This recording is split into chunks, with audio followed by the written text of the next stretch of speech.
Muy bien, gracias Lisa y gracias a Len C. Pinaru por la invitación para presentar hoy.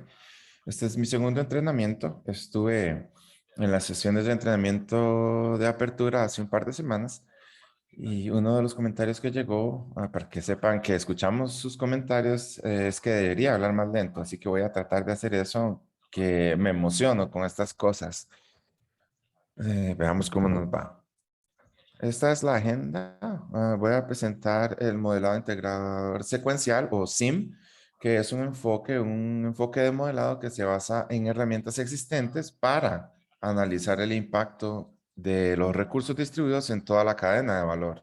Es el tipo de análisis de todo un sistema, pero pasaremos la mayor cantidad del tiempo estudiando o revisando un estudio de caso en el que aplicamos el marco SIM a Indiana bajo los auspicios de la Comisión Reguladora de Servicios Públicos de Indiana para el Grupo de Trabajo de Política Energética del siglo XXI que comenzó en 2019.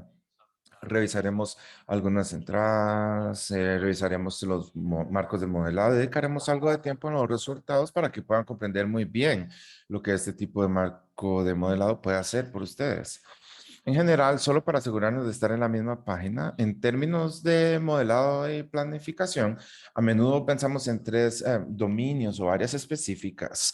El primero es la planificación de sistemas de energía a granel, este es el cual la mayoría de nosotros estamos familiarizados, especialmente si tu estado de jurisdicción ha trabajado con la planificación integradora de recursos en el pasado. Esto es muy familiar. La planificación de Bulk Power está considerando decisiones relacionadas con la inversión en tecnologías del lado del suministro y líneas de transmisión y subestaciones. En muchos casos también se ocupa de las decisiones de tecnología del lado de la demanda, pero Natalie hablará un poco más adelante de esto. Normalmente los marcos de modelado que se utilizan son los de expansión de capacidad, como Aurora o Plexus, y en muchos casos los modelos de costos de producción o modelos de despacho se utilizan para verificar que las decisiones de inversión tomadas por los modelos de expansión de capacidad son factibles y producen un sistema de energía que pueda operar de manera factible y dentro de las limitaciones operativas típicas. Un segundo proceso de planificación es la planificación de la distribución, donde las principales decisiones son cuáles son las inversiones acordadas en la red para mantener la confiabilidad del sistema de distribución. Y esto a menudo se reduce a determinar el potencial de sobrecargas futuras, pérdidas excesivas o problemas de caída de voltaje dentro de la red de distribución. Generalmente un modelo de flujo de energía como el CIME o SIMDIST, a veces se emplean GridLabD u OpenDSS para identificar estos problemas técnicos. Y por lo general estos modelos no tienen un componente de expansión de capacidad, pero el usuario, el planificador, tiene que decidir manualmente cuál es el tipo de actualización que es más rentable. Recientemente, algunas alternativas se han utilizado como formas de reemplazar las actualizaciones de la red con otros tipos de recursos del lado de la demanda o al menos recursos distribuidos que pueden no estar detrás del medidor, pero pueden estar de frente. Finalmente, un tercer componente es la planificación del lado de la demanda, donde están las decisiones como cuáles son los tipos de inversión detrás del medidor en recursos energéticos distribuidos que maximizan el valor del cliente. Estos son típicamente tipos de modelos que los clientes tienden a utilizar para decidir, para dimensionar sus recursos distribuidos. En algunos casos para decidir cómo operarlos. Y algunos modelos típicos desarrollados en laboratorios nacionales para este trabajo son DRCAM y LBNL y Enroll. En el marco de trabajo de modelado integrativo secuencial que vamos a explorar hoy, son los dos primeros procesos de planificación. El sistema de energía a granel y la planificación de distribución son los que se contendrán principalmente. Entonces, ¿qué es el modelado integrador secuencial? Um, los reguladores y planificadores de sistemas desean comprender los impactos del DER en los dominios del sistema eléctrico. Quieren comprender cómo los DERs afectan el sistema de distribución, cuáles son los beneficios y los costos a ese nivel y luego cómo se propagan en el sistema a granel. Un problema es que por lo general las evaluaciones de impacto de los recursos distribuidos se limitan a un dominio y se basan en el análisis de desarrollo en estos procesos de planificación específicos sin hablar mucho entre ellos. Y eso puede llevar a inconsistencias en los supuestos que subyacen a los beneficios y costos, obviamente, con los recursos para cada uno de estos dominios. Y así, en muchos casos, por ejemplo, al calcular la capacidad evitada para el sistema granel que se hará dentro de una cierta metodología y un cierto conjunto de supuestos y que se trasladará al análisis de planificación de distribución o para el análisis de costo-beneficio de los recursos distribuidos sin una claridad de que los supuestos son consistentes en todos los ámbitos. Entonces, uno podría pensar que podríamos llegar a un punto en el que eventualmente podríamos simular toda la cadena de valor, distribución, transmisión y generación en un solo modelo. Eso es realmente posible, pero puede ser un desafío por varias razones. Por ejemplo, que requiere una capacidad computacional sustancial, modelos que hagan algunas suposiciones potencialmente poco realistas sobre la coordinación de inversiones. Y ahora, actualmente las herramientas que están disponibles para este tipo de análisis no son suficientes. Por lo tanto, el modelo o modelado integrador secuencial es un método para simular los impactos del DR en toda la cadena de valor y empleando la industria y las herramientas estándar. Permítanme explicarles un poco del flujo de información para el modelo integrativo secuencial o SIM. El núcleo de este tenemos la creación de pronósticos para adopción y operación de recursos distribuidos, perfiles operativos y para pronóstico de carga negativa. Para resaltar, la adopción de recursos distribuidos generalmente se pronostica, pero se presta menos atención a los perfiles operativos. En última instancia, los impactos máximos de la demanda y en general los impactos máximos no coincidentes que se propagan y potencialmente desencadenan las inversiones en todo el sistema son más dependientes en el perfil operativo o las decisiones para los recursos distribuidos en lugar de la adopción en sí. Al igual que puedes tener una buena cantidad de vehículos eléctricos, la cantidad tendrá un impacto menor, una pequeña cantidad de vehículos eléctricos se carga completamente sin control. Así que prestamos especial atención a eso en este marco. Y como pueden ver, realizamos dos conjuntos de análisis en paralelo, utilizando por un lado una caracterización del sistema de distribución para no tener que simular los miles de alimentadores en una región específica. Pero para hacer una forma inteligente, para identificar alimentadores específicos que consideramos representativos y que podamos analizar de manera más manejable para comprender los tipos de actualizaciones que pueden ser necesarias según nuestras suposiciones para la adopción de un recurso distribuido y previsión de carga nativa. Tomamos estos recursos distribuidos y la previsión de carga nativa que se desarrollaron a nivel del alimentador y los agregamos también usando algunas propiedades estadísticas para llevarlos al nivel del Bulk System o sistema granel y de esa manera aplicamos y ejecutamos en ese nivel exactamente las mismas suposiciones que están integradas en el análisis del sistema de distribución y ejecutamos un modelo de expansión de capacidad y costos de producción y esto para tomar decisiones de inversión y mostrar cuáles son las decisiones más óptimas. Luego podemos unir todo al final del marco, incorporando los impactos de costos a nivel de distribución y a los impactos de costos a nivel del sistema granel y podemos combinar esto en un modelo de impacto de tasa para comprender cuáles son los impactos de tasa promedio o promedio en los escenarios de R específicos que estamos analizando. Ahora, para concretar todo esto y como mencioné al principio, voy a pasar la mayor parte repasando un caso de estudio donde usamos este modelado integrado secuencial en el estado de Indiana bajo los auspicios de eh, la fuerza o la URC, el regulador de Indiana. Realizaron estudios para comprender los impactos de las tecnologías emergentes y al LBNL se le asignó la tarea de comprender el impacto de los recursos distribuidos. Así que este marco se desarrolló para esta necesidad particular, también patrocinado al mismo tiempo por la UIRC y de esto estamos agradecidos. Este es un diagrama de flujo similar al que mostré anteriormente, pero se detalla un poco más sobre lo que hicimos exactamente para este estudio en particular.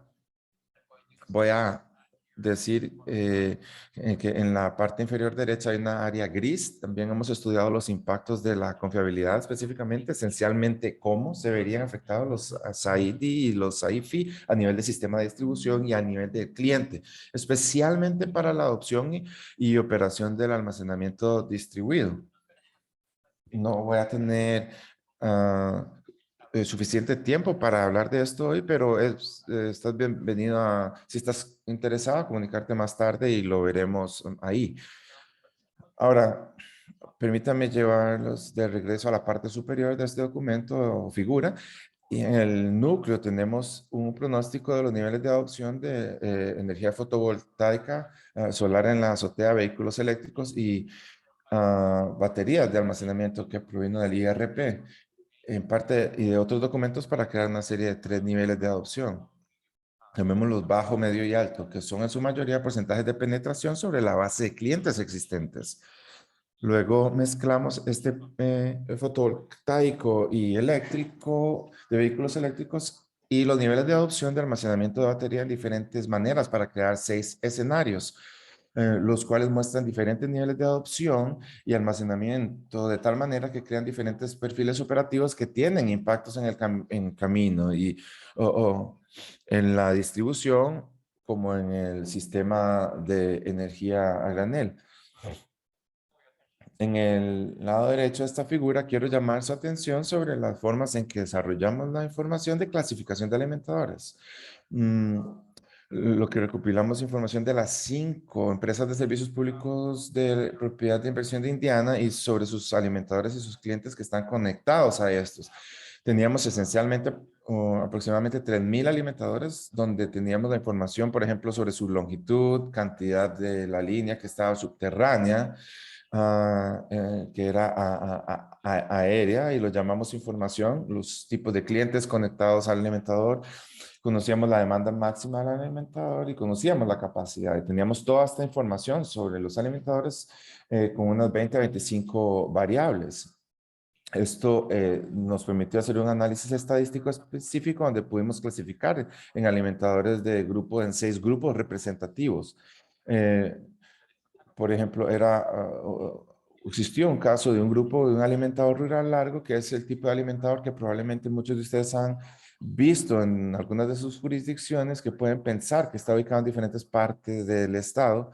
La mayoría de estos alimentadores se comporta aproximadamente de la misma manera, son largos, son escasos, no son densos en su mayoría, están por encima de la cabeza y tienen un consumo residencial a nivel relativamente bajo. Como tenemos estos alimentadores representativos, producimos el pronóstico de carga nativa y DR para cada cliente en el nivel del alimentador. Y cada uno de estos alimentadores representativos, porque estamos preparando cada alimentador y probándolo acá. Y cuando hablamos ahora del modelo real, estamos poblando cada alimentador con la información sobre la adopción y la operación de DR y el pronóstico de carga nativa en cada una de sus ubicaciones donde existen los clientes en estos alimentadores.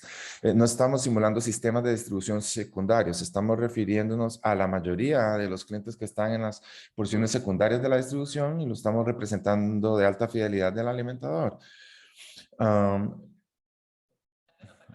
También, como mencioné antes, ejecutamos cada alimentador a través de simulaciones de flujo de energía o SIM y desarrollamos un método para producir actualizaciones y agregamos al nivel del sistema de energía a granel, agregamos los pronósticos de carga neta del alimentador y ejecutamos los plexos y Aurora con la ayuda de los grupos de pronóstico de servicios públicos estatales.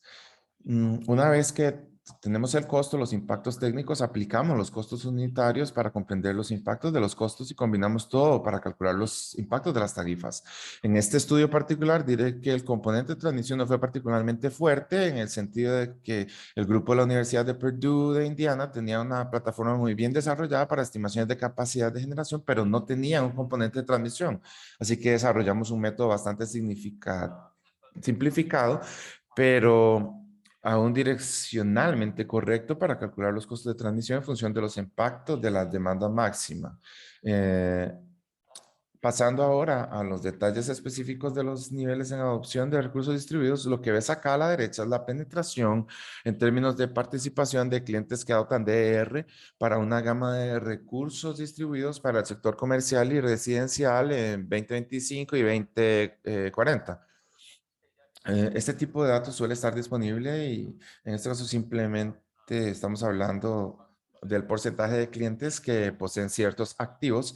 Verán que dividimos la adopción de vehículos eléctricos en el nivel uno y 2 o en los niveles de carga de nivel uno y 2 y también tenemos fotovoltaica y almacenamiento. Tenemos estos tres niveles de adopción. Esto es normal, alto y muy alto. Y por supuesto, en el caso muy alto aquí, no es un caso particularmente realista en el sentido de que no esperábamos que el Estado de Indiana alcanzara estos niveles bajo ningún tipo de política. Diré también que ninguno de estos resultados refleja ninguna preferencia política por parte de la IURC o de los demás interesados. En su mayoría fueron escenarios que fueron diseñados para abarcar una gama de opciones, porque eso fue el mandato legislativo, que era explorar una gama de futuros en lugar de tratar de precisar cuál es el nivel de penetración más probable real de ciertos tipos de ER. Por supuesto, puedes aprovechar el mismo marco del modelado para estudiar ese caso sobre una base mucho más aplicada a las políticas. Así que combinamos estos tres niveles de adopción aquí a la izquierda y lo verán en una tabla a la izquierda. Producimos 6 escenarios. Un escenario base, un par de escenarios de alta electrificación, un par de escenarios que tienen una combinación de batería de almacenamiento o fotovoltaica y luego lo que llamamos un caso límite. Por lo tanto, la mayoría de los primeros 5 escenarios son solo combinaciones de niveles. Esto es una adopción alta y habitual para el almacenamiento fotovoltaico y los vehículos eléctricos. En este caso, límite es el que producimos principalmente para probar el sistema y también para configurarlo. Proponer un límite superior para los impactos de recursos distribuidos. Así que pueden ver aquí a la derecha nuevamente en los 2 años que analizamos, 2025 y 2040, pueden ver que enfocarse en los números, solo vean, comparen los niveles relativos de las barras y verán cómo el lado derecho se encuentra más en la barra. El escenario de límite es esencialmente más alto en términos de capacidad de almacenamiento en la parte inferior, capacidad fotovoltaica en el medio y número de vehículos eléctricos en la fila superior.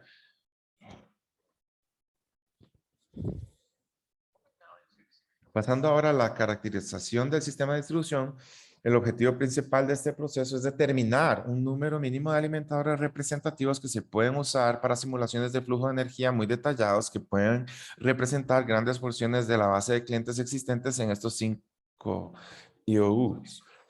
Entonces, el enfoque para realizar este proceso de caracterización del sistema de distribución es, en primer lugar, recopilar datos y caracterizar estos alimentadores en una serie de variables. Procesamos estos datos para producir un conjunto de alimentadores que tienen un saldo de campos y utilidades válidos. Y esto se convirtió en un problema en el sentido de que no todas las empresas de servicios públicos tenían toda esta información disponible. Por ejemplo, para algunas no teníamos la composición de los clientes, no sabíamos si un alimentador tenía cantidad alta o baja de usuarios comerciales, industriales o residenciales.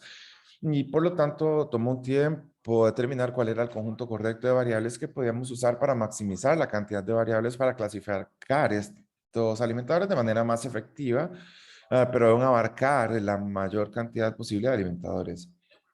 Y luego ejecutamos métodos estadísticos y tengo un par de diapositivas adicionales si alguien quiere profundizar en ellas más adelante, pero realizamos algunos procesos de aprendizaje automático sofisticados para agrupar estos alimentadores de manera que maximizamos la diferencia entre los grupos en sí mismos, por lo que nos aseguramos de que cada grupo de alguna manera se mantengan por sí mismos. Ejecutamos algunas sensibilidades para determinar si la cantidad agrupadas tenemos una clara compensación acá. Mientras más grupos tengamos, mejor podremos representar los alimentadores dentro de esos grupos. Este es un grupo ajustado, pero cuanto más grupos significa más trabajo. Intentamos lograr un equilibrio principalmente en función de la cantidad de simulaciones del sistema de distribución que vamos ejecutando. Y por lo que logramos este equilibrio alrededor de 6 grupos. Este es un ejemplo de los resultados. Estos son los 6 grupos. Ah, Estos son 6 tipos de alimentadores representativos, coincidentemente tienen el mismo número de 6 escenarios y se trata de 6 grupos de los tipos de alimentadores en donde los DR se pueden implementar y la forma en que clasificamos estos alimentadores es tal que los impactos de los recursos distribuidos serán diferentes en estos alimentadores debido a la naturaleza, a las propiedades físicas de este. Así que pueden ver acá y voy a resaltar un par. El primer grupo de alimentador representativo es un alimentador subterráneo muy corto y altamente comercial que encontrarás en el centro de la ciudad. Y aquí el 60% de la capacidad instalada pertenece a clientes comerciales y estos alimentadores tienen un nivel de confiabilidad relativamente medio, pero son muy cortos. Y en contraste con esto, con el quinto alimentador, por ejemplo, el residencial subterráneo suburbano relativamente denso, donde más de las 3/4 partes de la capacidad instalada pertenece a los clientes residenciales y donde la confiabilidad es relativamente mejor en comparación principalmente porque tiene una participación relativamente alta de subterráneos. En circuitos de longitud, alrededor de 2/3 de la longitud del alimentador promedio en este grupo son subterráneos. Así que esto les da una sensación de que estamos cubriendo casi la mayor parte del terreno en términos de lo que hay para los alimentadores y esto es lo que usamos para ejecutar nuestro análisis del sistema de distribución del que hablaré más adelante. Y en este es el momento adecuado para hacer una pregunta de encuesta. Yo no sé si Lisa o Kerry me ayudarán. Ahí tienes. Entonces, no, esta no es mi pregunta, esa es la pregunta de Natalie. No sé si la gente quiere contestarla de todos modos. Ok, ahí vamos. Cambio de pregunta. Así, esta es más como una pregunta de trivia para que la gente se interese y vea si conoce el Sistema Eléctrico Nacional. Es una pregunta de cuántos millones de millas de líneas de sistema de distribución hay en Estados Unidos, cuántos millones de millas de líneas del sistema de distribución. Pueden elegir solo 4 o 5 valores, desde 3.4 hasta 10.1 millones de millas. Así que los dejaré pensar por 10 segundos y que nos des una respuesta.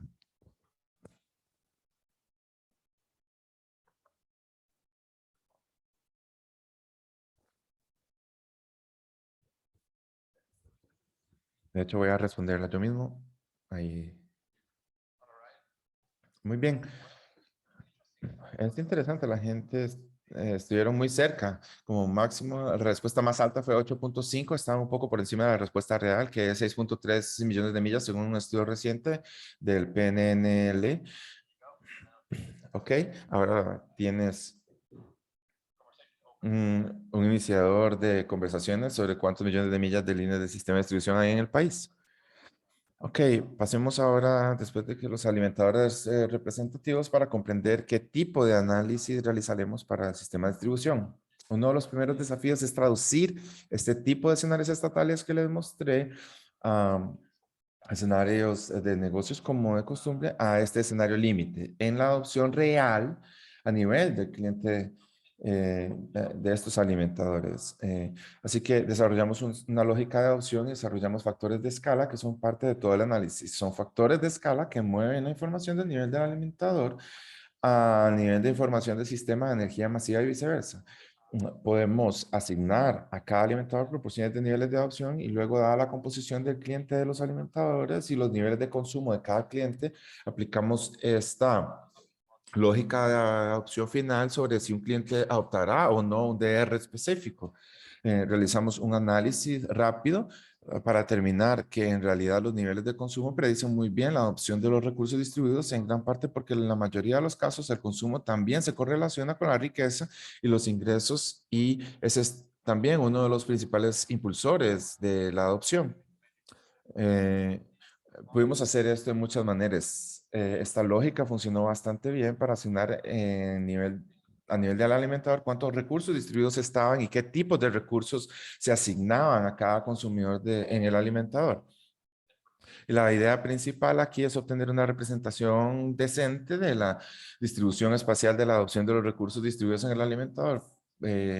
Por supuesto, si hay niveles de adopción más altos al nivel del alimentador, eso tiene pérdidas y consecuencias de caída de voltaje mucho más altas que si la adopción es generalizada.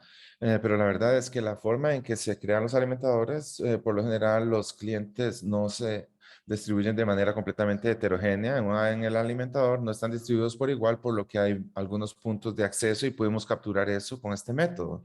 Para la producción horaria, lo que desarrollamos para cada cliente de cada uno de estos alimentadores representativos, desarrollamos un vector de 8.760 horas de consumo y perfil de producción para cada uno de los tres recursos distribuidos, además de un perfil de carga nativo que íbamos a utilizar como base. Usamos Enrel PV Watts para calcular la producción del sistema fotovoltaico para varias ubicaciones de Indiana en todo el estado. Luego produjimos una suposición muy simplificada para la carga de vehículos eléctricos de que ciertamente podríamos hacer una segunda ronda de análisis. Simplemente asumimos que el tipo de carga está disponible, el tipo de perfiles de carga que es típicamente un perfil de carga no administrado, y esto tendrá algunas consecuencias en los resultados. Y luego, para el almacenamiento, asumimos que los clientes utilizarían el almacenamiento para maximizar la compensación de la producción fotovoltaica. Entonces, en esto está implícito que tomamos un grupo de propietarios de fotovoltaico provenientes del pronóstico de adopción y a algunos de esos propietarios les asignamos almacenamiento. Y el perfil operativo de ese almacenamiento es tal que maximiza la compensación de la producción fotovoltaica. Tuvimos que decidir los criterios para operar este almacenamiento y pensamos que asumir que el almacenamiento iba a estar 100% disponible para fines de confiabilidad no era realista. Así que asumimos que iba a ser operado para maximizar la compensación de la producción fotovoltaica y pusimos un piso de 25% del tipo de carga que tenía que estar disponible para fines de confiabilidad. Y para cada uno de los clientes comerciales residenciales, no consideramos a los clientes industriales en esto porque la mayoría de estos clientes están fuera del sistema de distribución. Diseñamos este tipo de sistema estándar de almacenamiento de batería del sistema fotovoltaico en la azotea y cargador de vehículo eléctrico. En el caso de los clientes residenciales, y no voy a entrar en detalle, pero esto significa que pensamos en los tipos de sistema. Y nosotros solo por simplicidad diseñamos un tipo de sistema que era estándar para distribuirse entre los clientes. Y así es como se ve realmente el alimentador. Por ejemplo, este es un ejemplo de un grupo o cuatro. Es un alimentador rural, un alimentador muy largo. Y cada uno de estos alimentadores que estás viendo aquí se simula varias veces. Aquí tenemos 20, 25, 20, 40. Entre cada uno de ellos tenemos el día pico y un día medio y entre cada día tenemos 24 horas. Entonces estamos simulando cada una para cada una de estas combinaciones con cada hora en el pico y en el medio de estos 2 años. Estamos simulando los niveles de carga y producción para los clientes que poseen diferentes distribuciones de recursos. Y estamos ejecutando potentes simulaciones automáticamente usando SIMDIS de tal manera que podamos identificar estos diferentes tipos de impactos técnicos. Y terminamos simulando unos casi 3.500 flujos de energía con este mecanismo. Nos centramos en tres métricas específicas que son típicas de la planificación de la distribución: problemas de voltaje, esencialmente caídas, problemas de carga de línea y pérdidas de línea. Los tres son tipos de sistemas de distribución, características técnicas que pueden desencadenar la necesidad de actualizaciones o mejoras.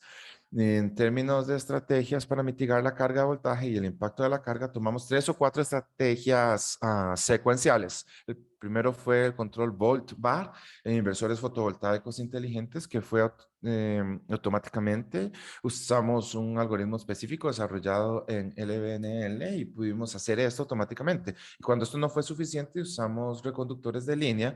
Consideramos instalar cambiadores de tomas en los cabezales de alimentación y eventualmente instalar reguladores de voltaje cuando ninguno de estos resolvía los problemas o los problemas de carga de la línea.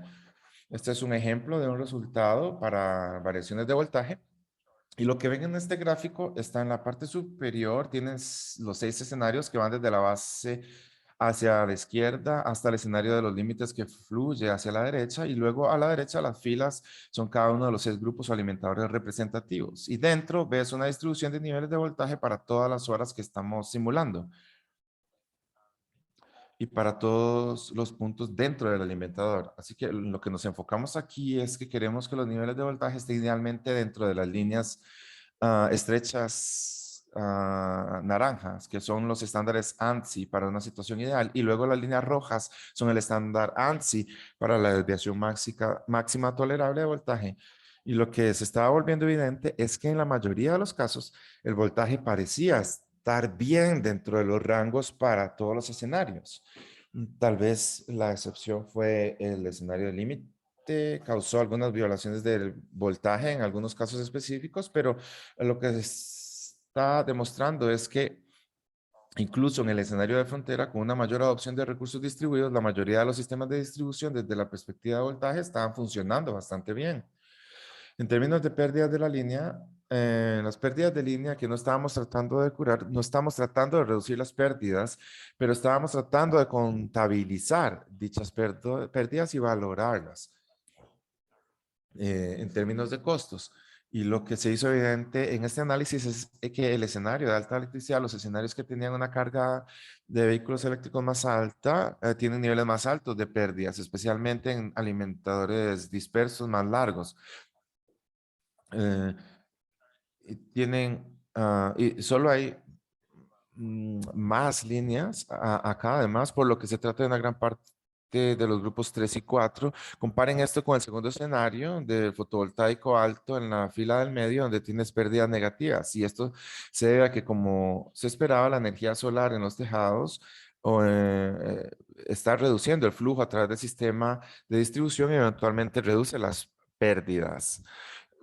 Particularmente en el grupo 3, 4 y 5 no solo son más largos, sino también mucho más poblados, por lo que estamos, donde un fotovoltaico tiene muchas más posibilidades de causar impacto o agregando a través de este alimentador.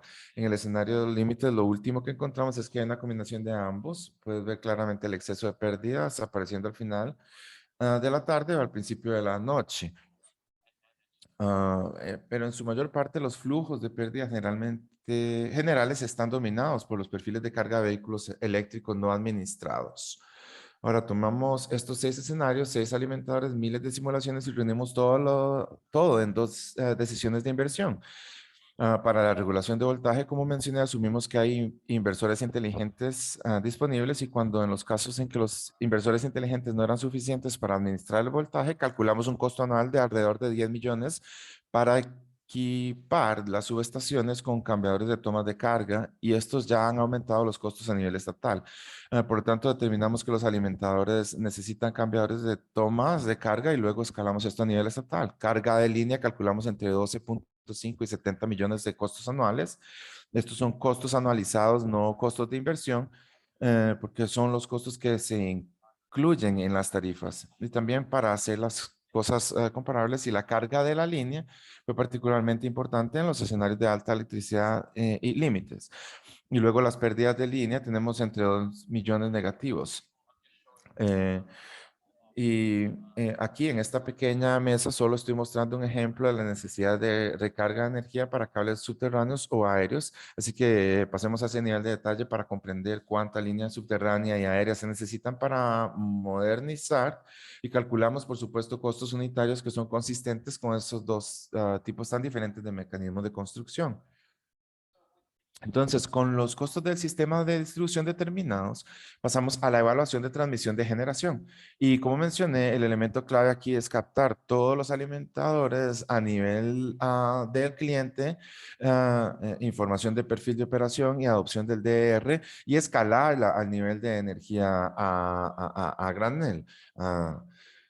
Por lo tanto, nos aseguramos de utilizar exactamente los mismos supuestos que están generando actualizaciones en el sistema de distribución o ahorros en los sistemas y los estamos trayendo al nivel del sistema de energía a granel. Solo estoy comentando que usamos el modelo de expansión de capacidad y Aurora y los modelos de costos de producción Plexos proporcionados por el Grupo de Pronóstico de Servicios Públicos del Estado. Y estos modelos pueden producir inmediatamente estimaciones de costos de capital y operativos. Entonces, aunque voy a mostrar algunos resultados en términos de impactos técnicos, estos modelos nos brindan directamente este es el tipo de impactos en los costos de este tipo particular de escenario. Para usar los datos de entrada de manera más eficiente, escalamos los perfiles de demanda neta a nivel de cliente, el nivel de grupo luego y luego a nivel estatal.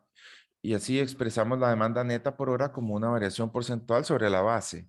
Así que teníamos nuestro escenario base y expresamos los otros 5 escenarios como una variación porcentual en un nivel horario sobre ese escenario base. Y luego aplicamos esa variación porcentual sobre el escenario de negocios, como siempre que se construyó en el lado por parte de la SUFG, y así capturamos toda la variación que está incorporada en nuestra simulación a nivel del sistema de distribución y lo estamos aplicando a los perfiles de carga neta calibrados ya existentes a nivel del sistema de energía a granel y estamos capturando toda la variabilidad de esa manera. Como lo mencioné, los impactos de transmisión se simplificaron. Desarrollamos, basándonos en datos históricos, desarrollamos un tipo simple de megavatios o factura de transmisión que cuesta por megavatio de demanda máxima. Y esa es la manera en que calculamos los costos de transmisión. Permítame mostrarle algunos de los resultados para la mezcla de generaciones. Lo que están viendo acá son los 2 años, 2025 en este caso. El modelo SUFG funciona hasta el 2037. Tuvimos que ajustar, por ende, un poco algunas de nuestras suposiciones para que coincidieran con el 2040, este tipo de escenario a más largo plazo, pero son bastante consistentes. Lo que estás viendo acá son los 6 escenarios desde la base hasta el límite y las decisiones de inversión que se toman a nivel del sistema de energía a granel según los perfiles de inversión y operación de recursos distribuidos integrados en cada uno de estos escenarios. Hay algunos resultados interesantes que surgen. Por ejemplo, la combinación de energía en general sigue siendo más o menos consistente. Puedes ver niveles ligeramente más bajos de energía necesaria a nivel del sistema de energía ganera en los escenarios de alta adopción energética fotovoltaica por parte de esta energía proviene de estos recursos distribuidos. Esto es más evidente en el caso 2040, donde los escenarios centrales se puede ver allí, tiene aproximadamente una reducción del 5% en comparación con los escenarios que tienen una menor adopción de la energía fotovoltaica. Descubrimos que la energía solar distribuida desplaza a la energía solar a escala de servicios públicos. En los escenarios donde hay niveles más altos de penetración fotovoltaica distribuida, hay niveles más bajos de energía solar a escala de servicios públicos y niveles más bajos de viento. Curiosamente, esto no es realmente una naturaleza del RPS, es más que la presencia del tipo de energía fotovoltaica a nivel de distribución que requiere más despliegue de turbinas de gas en este modelo en particular para brindar flexibilidad al sistema y compensar las horas de hombro cuando se sabe, cuando sale el sol y cuando se pone el sol. Diré que en el modelo en particular, que el modelo de expansión de capacidad no tomó en cuenta el almacenamiento a escala de servicios públicos, no estaba equipado para eso. Por lo tanto, estos resultados pueden haber cambiado con el almacenamiento a escala de servicios públicos y los niveles de almacenamiento distribuidos supuestos eran relativamente bajos. Entonces, no tuvieron un impacto muy significativo. Es por eso que ves que los escenarios 3 y 4, el cuarto con almacenamiento y el tercero sin almacenamiento son generalmente muy similares. En términos de costos, encontramos ahorros que son impulsados en gran medida por la reducción de la demanda proveniente de la penetración fotovoltaica, penetración distribuida. Lo que ven aquí son los dos periodos de inversión, 2025 y 2037 o 2040, y dividimos los impactos de costos en 4 categorías diferentes. Capital, costos fijos, costos de combustible y OIM variable. Curiosamente, los escenarios de alto costo fotovoltaico en los dos a mediano y largo plazo ahorran una cantidad sustancial de capital y costos fijos, pero incurren en mayores costos de combustible debido a la operación del gas natural y las turbinas que se necesitan para brindar flexibilidad al sistema. para la integración. Así que podemos ver claramente aquí un ejemplo de cómo las decisiones a nivel distribuido en términos de despliegue fotovoltaico están teniendo impactos a nivel de generación y también podría tener impactos en las emisiones porque en estos casos puede usar más combustible y generar mayores emisiones. Y es interesante entender cómo se juegan esas compensaciones a nivel de sistemas completos. En el escenario de límites aprendimos que al principio, que en el corto o mediano plazo, de alguna manera, hay una compensación entre los ahorros y los costos de capital y fijos en comparación con los costos adicionales de combustible y OM variables, pero en el largo plazo hay una diferencia mucho mayor, un impacto positivo en los costos de capital y combustible que son impulsados en gran parte por las necesidades de carga de vehículos eléctricos no administrados. Además, el despliegue adicional de plantas picker de gas natural para administrar ese pico adicional que muestra que está impulsando por la adopción de vehículos JP, te eléctricos. quedan como 3 minutos. Ok, gracias. Muy bien. Y finalmente, reunimos todo esto, como mencioné, para tener en cuenta los costos de toda la cadena de valor y encontramos que los escenarios de alta energía fotovoltaica tienen ahorros de costos alrededor de 1.5 centavos, no, 0.8 centavos por kilovatio hora y que el escenario de límites podría imponer costos relativamente altos si ocurriera especialmente a largo plazo.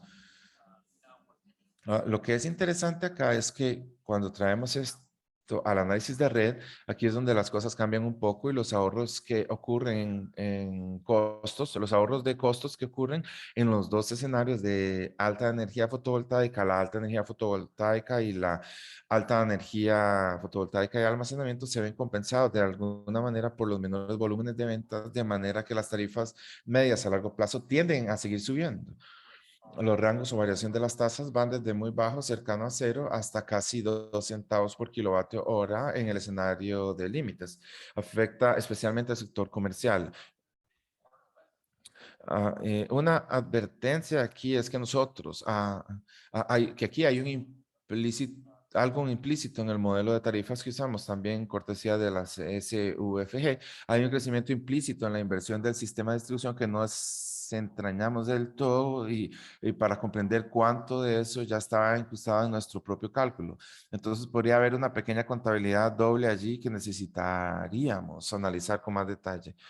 Para resumir, el CIM de Indiana, los resultados de este proyecto muestran que los niveles esperados de penetración del DR tendrán impactos técnicos y económicos menores en el sistema de distribución y que la mayoría de los impactos de la penetración del DR provienen de la carga de vehículos eléctricos no administrados y en particular afectan los costos de generación y transmisión. El impacto de la tarifa parecía ser positivo, pero esto se debe, como mencioné, a las suposiciones sobre los costos fijos de servicios públicos futuros que requerirían o requerirán mucho más análisis más completo de las tendencias futuras.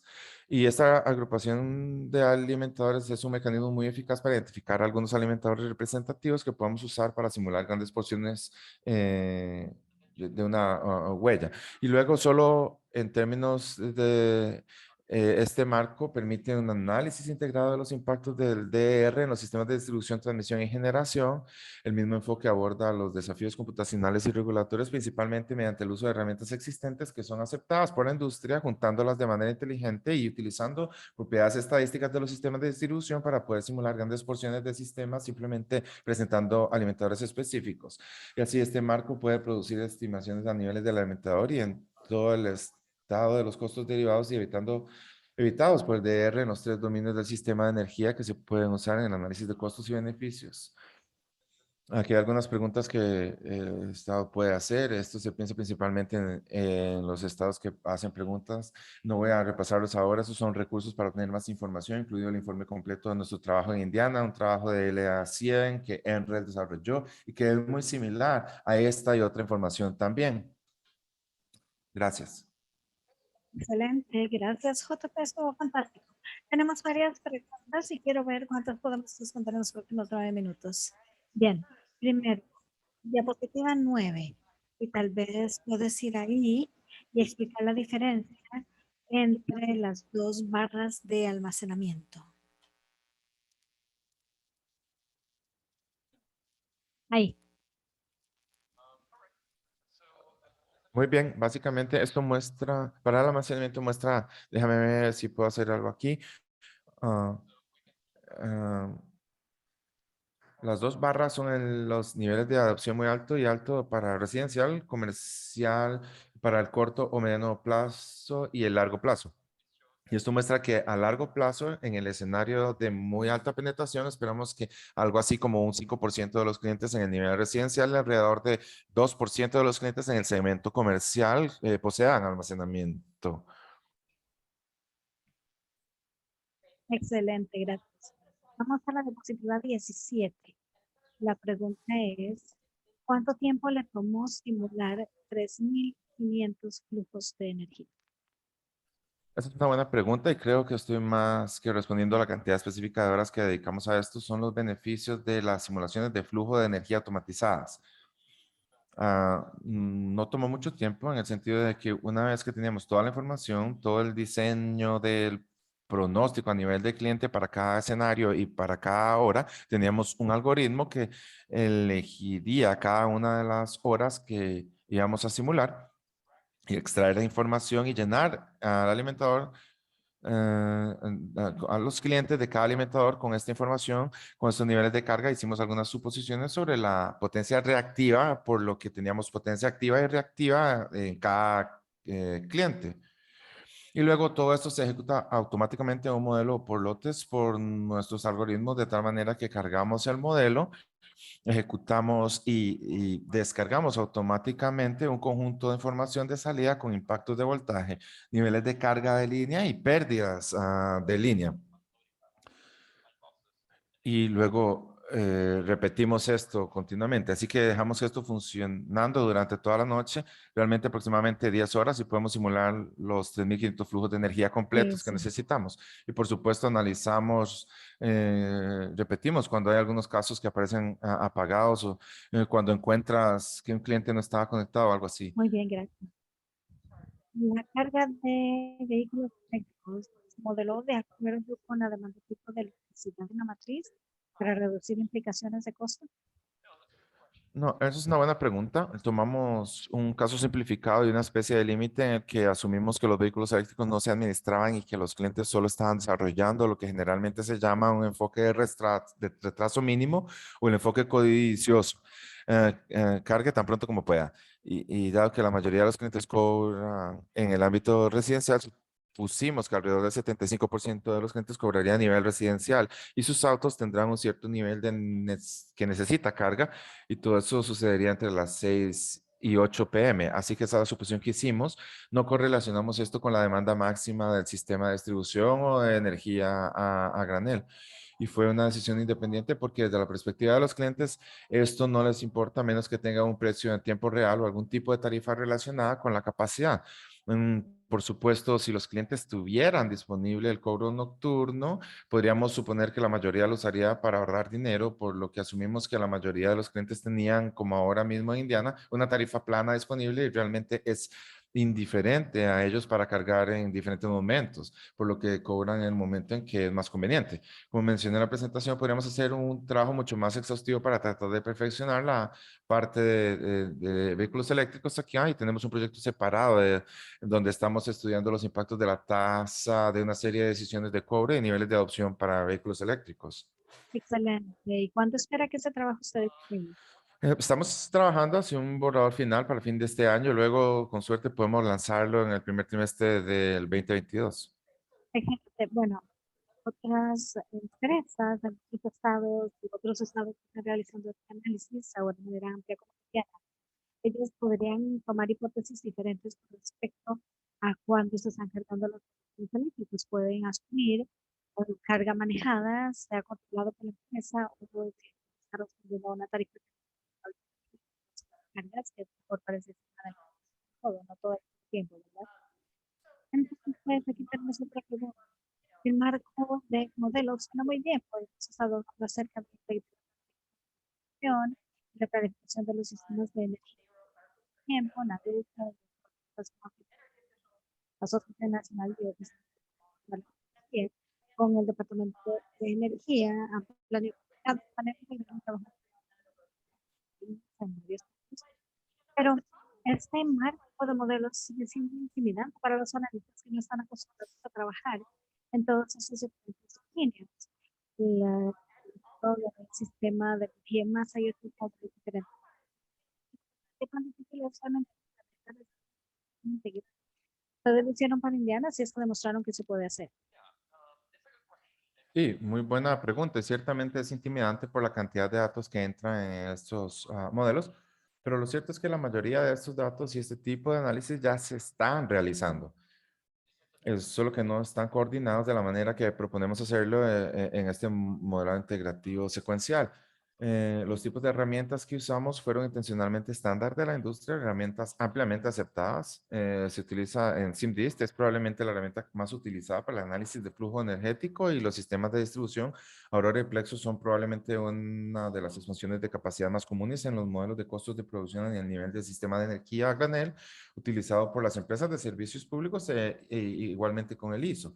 Lo que realmente estamos proponiendo aquí es coordinar muy cuidadosamente la producción de los pronósticos, la escala de esos pronósticos desde la alimentadora hasta el nivel del sistema de energía granel y luego producir entradas que sean realmente consistentes. Y esa es probablemente la parte más compleja, cuando tienes esas entradas y las tiene para varios escenarios en los que están interesados, entonces simplemente los alimentas al estándar de la industria utilizando herramientas y ejecutarlas como se ha hecho habitualmente. Así que lo que está sucediendo en el sistema de distribución es consistente con lo que está sucediendo a nivel a granel. Aquí lo importante es analizar quien esté proporcionando la información, esté utilizando el mismo tipo de datos que se utilizan para el nivel del análisis a ese nivel. Ese es probablemente el principal desafío. Eso es muy útil. Yo creo que tenemos tiempo para una pregunta más antes de que Natalie de la presentación. ¿Cómo este modelo integral secuencial se compara con la planificación del sistema integral de distribución que muchos estados están tratando de hacer más transparente y mejorar el proceso? Sí, una buena pregunta. Yo diría que tengo una respuesta parcial porque en la planificación de distribución integrada o IDSP cambia entre jurisdicciones, tiene diferentes implementaciones, pero en general el modelo integrado secuencial está más enfocado en informar la planificación del sistema a granel como una respuesta a la adopción y operación de los recursos distribuidos. Y aquí es importante tener en cuenta los perfiles por hora para la adopción de los recursos distribuidos y cómo esos perfiles impactan el conjunto, el sistema de energía a granel. El IDSP se centra más fundamentalmente en la toma de decisiones del sistema de distribución, por lo que hay un nivel de distinción allí. En algunos casos, en la planificación de distribución integrada, existe el interés de rastrear los tipos de análisis de sistemas completos y de esa manera el modelado integrador secuencial es un método para implementar ese aspecto de planificación de distribución integrada. Excelente, gracias. Bueno, creo que es todo el tiempo que tenemos. Hay más preguntas, pero